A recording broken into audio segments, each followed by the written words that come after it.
Hello students.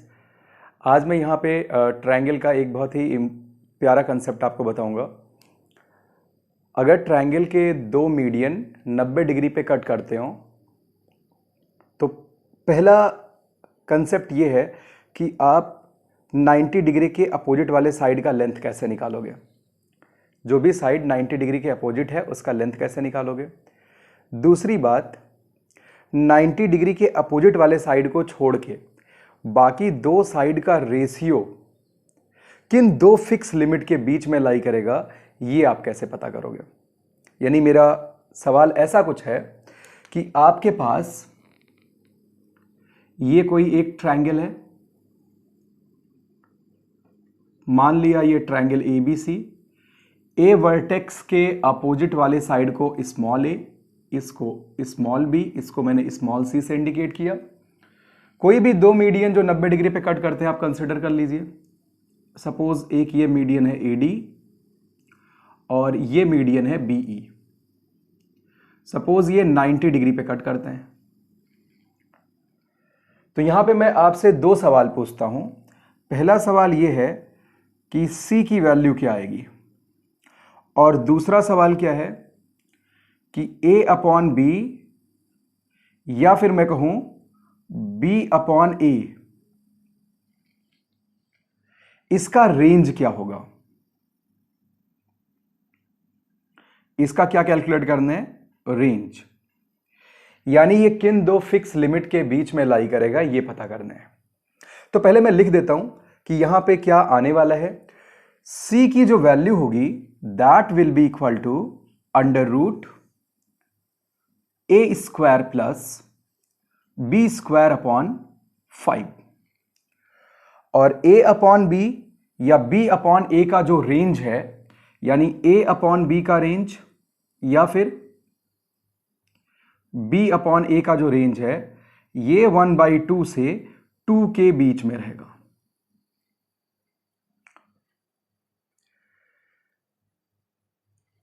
अगर मैं यहां पे कोई और मीडियन कंसिडर करूं, कहने का मतलब मैंने ट्रायंगल यहां पे कुछ ले रखा है इस तरीके से,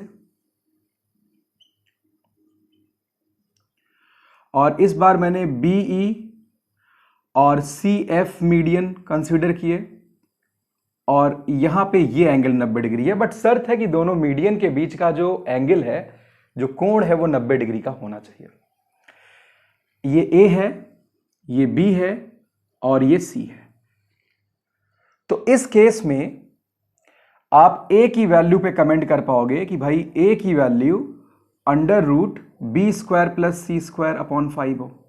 वैसे भी ज्योमेट्री में ढेर सारी सिमेट्री होती हैं, तो अगर इस सिमेट्री को पहचाने तो A की वैल्यू सिमेट्रिकल वे में ऐसे लिख सकते हैं। अभी मैं इसको प्रूफ करूंगा, बट अभी मैं लिख रहा हूं कि भाई ये बहुत ही फेमस रिजल्ट निकल के आता है। और दूसरी बात, 90 डिग्री के अपोजिट वाले साइड को छोड़ के मैंने कहा था बाकी दो साइड का जो रेशियो है, यानी C/B या आप B/C भी कह सकते हैं, ये 1/2 और 2 के बीच में होगा। अब सवाल ये है कि मीडियन का लेंथ और ये रेंज दोनों आप कैसे फाइंड आउट करोगे। तो सबसे पहले मीडियन का लेंथ यहां पे मैं कैलकुलेट कर देता हूं।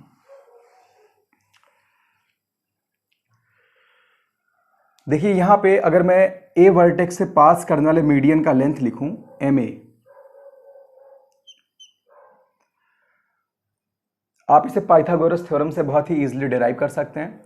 तो 10th स्टैंडर्ड पे भी ऐसे सवाल मिलते हैं। तो मैं मीडियन के लेंथ का प्रूफ नहीं करूंगा, बट वो लिख देता हूं कि मीडियन का लेंथ आता कितना है। तो इसका जो फॉर्मूला, जो इसका सूत्र होता है, वो है 2B² plus 2C² minus A² और होल अपॉन में 4। और जो B वर्टेक्स से पास करने वाला मीडियन है, इसका लेंथ मैं लिख देता हूं, ये होगा, आप फिर से यहां सिमेट्री पहचान सकते हैं। A वर्टेक्स के अपोजिट वाले जब मीडियन का लेंथ आपने लिखा था तो यहां पे -A² आया था। B वर्टेक्स के अपोजिट आप मीडियन का लेंथ लिख रहे हो तो यहां पे -B² आएगा। यानी हम सिंपली यहां पे लिखेंगे 2C² plus 2A² minus B square divided by 4। और अगली बात, अगर मैं सी वर्टेक्स से पास करने वाले मीडियन का लेंथ लिखूं एम सी, तो that will be equal to square root of 2a square plus 2b square minus C square upon 4। अब आप एक बात समझते होंगे कि जो सेंट्रॉयड है ये मीडियन वाली लाइन को 2:1 के रेशियो में डिवाइड करता है। तो आप इस केस में, क्योंकि आपको AD और BE यानी A से पास करने वाले मीडियन का लेंथ और B से पास करने वाले मीडियन का पूरा लेंथ पता है, तो आप 2:1 रेशियो वाली टेक्निक से आपको पता है 2/3 हिस्सा जो भी होगा पूरे लेंथ का वो BG का लेंथ होगा। यानी जो BG होगा,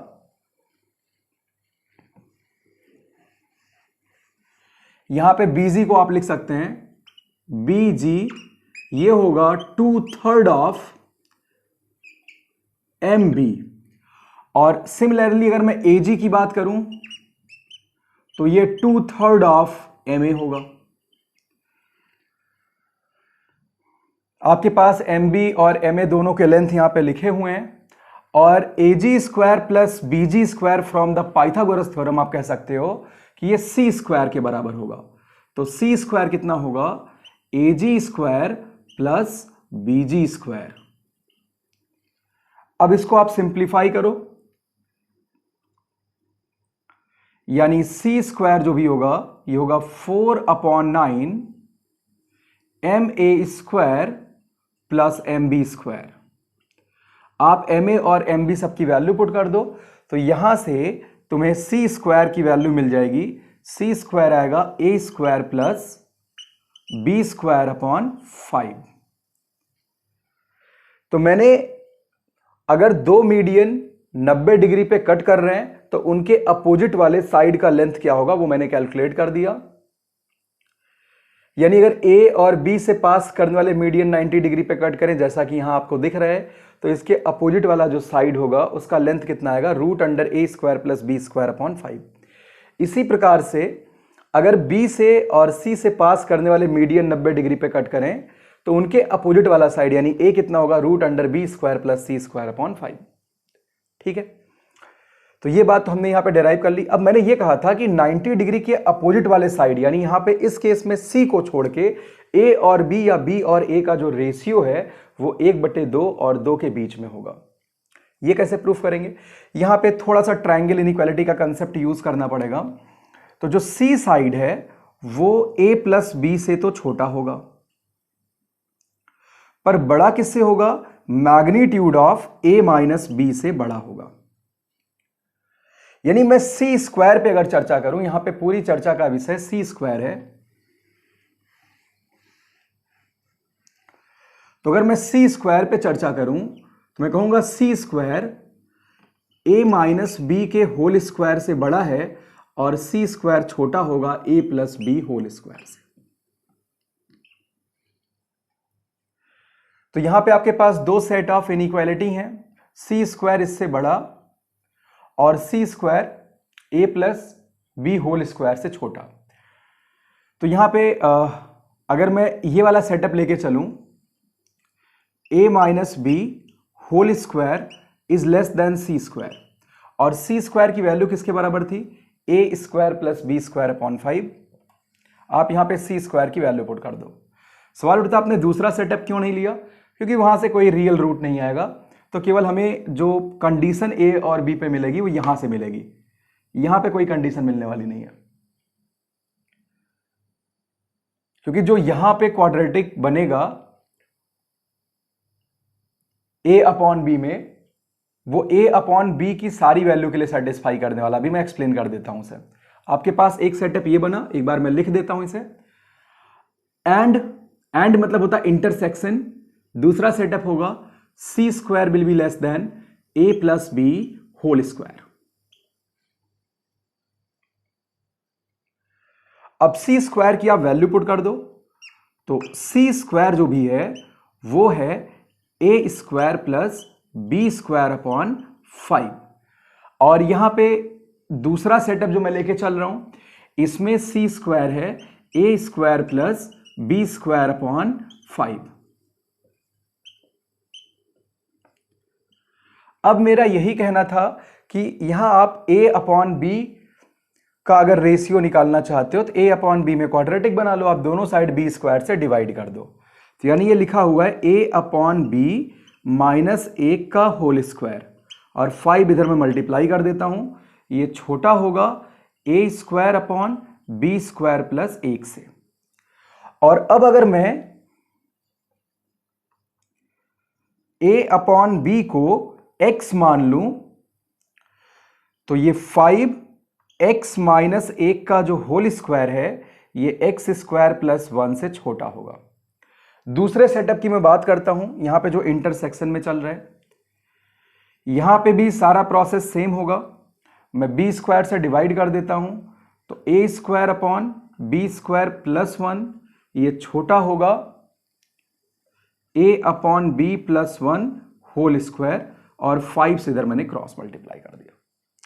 a अपॉन बी की वैल्यू x पुट करने पे इंटरसेक्शन मतलब दोनों के कॉमन सॉल्यूशन की बात करी जा रही है यहां पे, तो ये आएगा x स्क्वायर प्लस 1 और यहां पे x प्लस 1 का होल स्क्वायर इंटू 5। आप चेक करना, मेहनत करना यहां पे। इस वाले केस में जब आप सॉल्व करेंगे तो x ऑल रियल नंबर आएगा। इसको आप एक्सपैंड करना, यहां पे x square plus 5 plus 2x into 5 आप करोगे, सबको सेम साइड में ले आओगे, तो जो राइट हैंड साइड में x में क्वाड्रेटिक बनेगा, ये क्वाड्रेटिक हमेशा पॉजिटिव होगा क्योंकि इस क्वाड्रेटिक का d निगेटिव है। तो यानी इस वाले सेट का जो सॉल्यूशन आया वो ऑल रियल नंबर है। अब इसकी बात मैं और करता हूं, यानी दोनों का मुझे इंटरसेक्शन लेना है कॉमन सॉल्यूशन के लिए, या एक दफा मैं इसे भी शो कर देता हूं, यहां पे मैं ऑल रियल नंबर क्यों लिख रहा हूं। ठीक है, पहले इसको सॉल्व करके देखते हैं। तो 5x square minus x square होगा 4x square minus 10x plus 5 minus 1 plus 4, और ये लेस देन 0 है। इसका इंटरसेक्शन आप ले रहे हो इसके साथ, तो 5x square minus x square यानी 4x square plus 10x plus 4, ये पॉजिटिव है। तो अब आप देख सकते हैं इस क्वाड्रेटिक का जो d है दैट विल बी नेगेटिव, यानी आप ये कहेंगे कि भाई इसका कोई रियल रूट नहीं है, और coefficient of x square positive है, तो ये वाला जो पैराबोला है वो हमेशा एक्सिस के ऊपर रहेगा। यानी सेकंड क्वाड्रेटिक का जो सॉल्यूशन मिला इस इनइक्वालिटी का वो ऑल रियल नंबर मिलेगा। मींस x पूरी नंबर लाइन पे कोई भी वैल्यू ले सकता है, माइनस इन्फिनिटी से लेके प्लस इन्फिनिटी, यानी माइनस अनंत से लेके प्लस अनंत के बीच की सारी वैल्यू को लेगा। तो यानी अगर मैं इसके सॉल्यूशन को नंबर लाइन पे दर्शाऊं तो ये माइनस इन्फिनिटी से प्लस इन्फिनिटी के बीच का सारा वैल्यू हो सकता है, आप कहीं भी जा सकते हो। अब मैं इसको सॉल्व करता हूं, यहां पे आएगा 2x square minus 5x plus 2, ये निगेटिव है। आप इस इनइक्वालिटी को सॉल्व करिए तो यहां पे x मिलेगा 1/2 से 2 के बीच में। यहां पे x क्या था, number line, complete number line पे सारी वैल्यू को ले रहा था।